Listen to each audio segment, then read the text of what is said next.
एक गांव में एक जमींदार था। उसके पास कई नौकर काम करते थे, जिनमें गांव से लगी बस्ती का एक राजू भी था। बाकी मजदूरों के साथ राजू भी अपने 5 लड़कों के साथ रहता था। राजू की पत्नी बहुत पहले गुजर गई थी। वह एक झोपड़े में बच्चों को पाल रहा था। बच्चे बड़े होते गए और जमींदार के घर में नौकरी लगते गए। सब मजदूरों को शाम को मजदूरी मिलती। राजू और उसके लड़के चना और गुड़ ला लेते थे। चना भूनकर गुड़ के साथ खा लेते थे।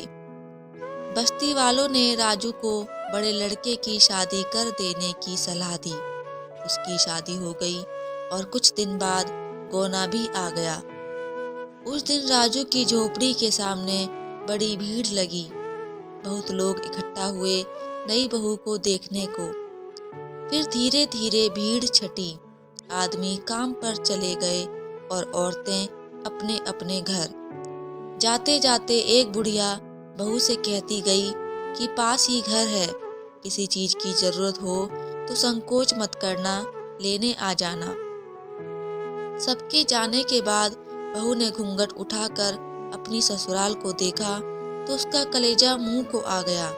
जर्जर सी झोपड़ी, खूंटी पर टंगी कुछ पोटलियां और झोपड़ी के बाहर बने 6 चूल्हे।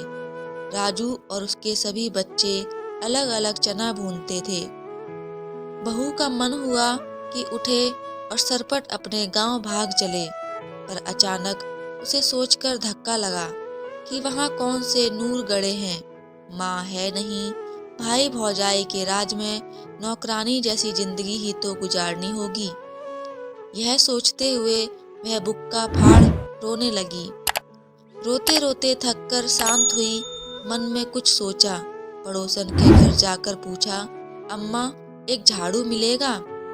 बुढ़िया अम्मा ने झाड़ू, गोबर और मिट्टी दी।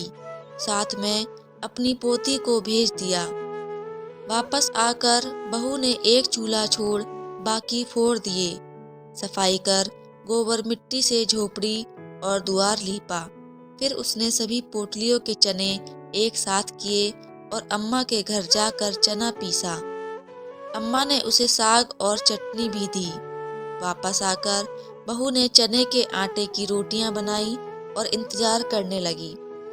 राजू और उसके लड़के जब लौटे तो एक ही चूल्हा देख भड़क गए। चिल्लाने लगे कि इसने तो आते ही सत्यानाश कर दिया। अपने आदमी का छोड़ बाकी सब का चूल्हा फोड़ दिया।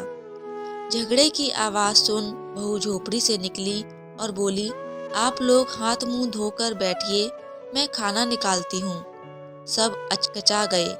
हाथ मुंह धोकर बैठे। बहू ने पत्तल पर खाना परोसा, रोटी, साग, चटनी। मुद्दत बाद उन्हें ऐसा खाना मिला था। खाकर अपनी अपनी जगह वे सोने चले गए। सुबह काम पर जाते समय बहू ने उन्हें एक एक रोटी और गुड़ दिया। चलते समय राजू से उसने पूछा, बाबूजी, मालिक आप लोगों को चना और गुड़ ही देते हैं क्या? राजू ने बताया कि मिलता तो सभी को अन्न है, पर वे चना गुड़ ही लेते हैं, आसान रहता है खाने में। बहू ने समझाया कि सब अलग अलग प्रकार का अनाज लिया करें। देवर ने बताया कि उसका काम लकड़ी चीरना है। बहू ने उसे घर के ईंधन के लिए भी कुछ लकड़ी लाने को कहा। बहू सबकी मजदूरी के अनाज से एक एक मुट्ठी अन्न अलग रखती। उससे बनिए की दुकान से बाकी जरूरत की चीजें लाती।